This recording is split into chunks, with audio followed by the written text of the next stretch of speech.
করে। Thank you, very good. এবার তুমি একটা কাজ করো, এটা করো। ছেলেটি খুব বুদ্ধিমান, বয়সে ছোট হলেও বুদ্ধি প্রখর। সব বাচ্চাদের মতো সে স্কুলে যায়, শিক্ষকের কথা মন দিয়ে শুনে, আবার নানা প্রশ্ন করে শিক্ষকদের। তবে ছোটবেলা থেকে তার মনে একটা ধরনের ভাব কাজ করত। একদিন স্কুলে সে একজন শিক্ষককে প্রশ্ন করল, আচ্ছা, ঈশ্বর যে আছেন তার কোনো প্রমাণ দেখাতে পারেন? মাত্র 5 বছরের ছেলের মধ্যে এই প্রশ্ন শুনে অবাক হয়ে যান সে শিক্ষক। Thank you, very good. Arpita আসো।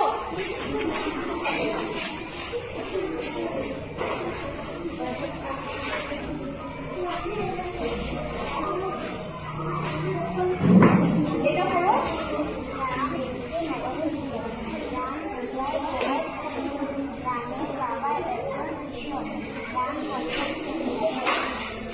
আচ্ছা, তুমি তো এগুলো পড়লে, ঠিক আছে, ভেরি গুড। তুমি এখানে শব্দগুলো একটু পড়ে দেখো তো, এটা কি?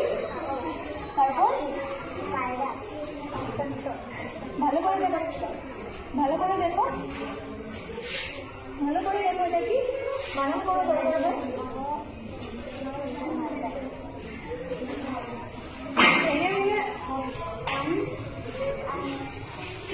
অনন্ত, অনন্ত, ও দন্ত ন, অন দন্ত নয় তো। জাহাজ, কচি, গোলাপ,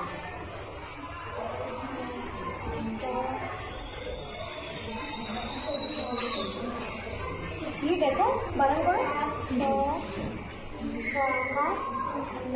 কি হলো? খণ্ড ত, খণ্ড ত, মানে এটা সম্পূর্ণ ত নয়, এটা খণ্ড ত, ঠিক আছে? তাহলে এটা উচ্চারণটা আমরা কি পাচ্ছি? ত, মানে কি হচ্ছে? খণ্ড ত। তার মানে ত পরে আকারে পা, ত পা। আর এখানে আমরা শেষে যেটা আমরা উচ্চারণ করছি সেটা ত এর মতো উচ্চারণ হচ্ছে তো, সুতরাং তপা, তার সাথে ত হলে কি হলো? তপা, ঠিক আছে? এবার এটা বলো। Good, very good. আচ্ছা, তাহলে তুমি এগুলো একটু পড়ো।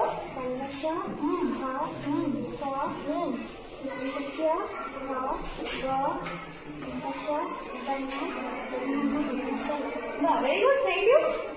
এবার তুমি এটা পড়ো। ছেলেটি খুব বুদ্ধিমান, বয়সে ছোট হলেও বুদ্ধি প্রখর।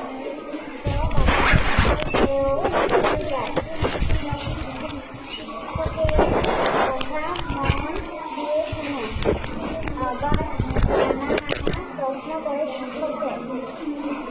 তবে ছোটবেলা থেকে তার মনে একটা ধরনের ভাব কাজ করে সবসময়।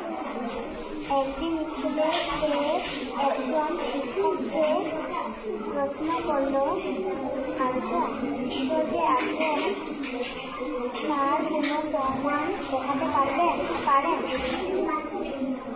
মাত্র 5 বছরের ছেলের মুখে এই প্রশ্ন শুনে অবাক হয়ে যান সে শিক্ষক। Thank you, very good. এবার আসো সুপ্রিয়া। সুপ্রিয়া আসো। সুপ্রিয়া কাম।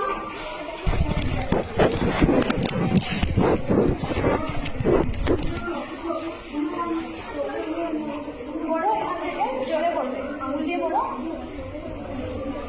বলো। আচ্ছা, তাহলে তুমি এটা বলো কি? হ্যাঁ, এটা কি আছে বলো? বোর্ডের দিকে তাকাও। এটা কি বলো? এটা কি বলবো? এটা ক খ বলে আমরা স পাই, দীর্ঘ স পাই না? এটা কি স? এটা তালব্য স। তারপর এটা কি বলো? দেখো এটা কি? এটা কি বলবো? এটা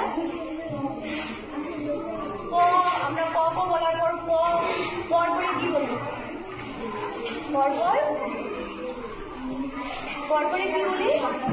ক। তারপরে এটা কি?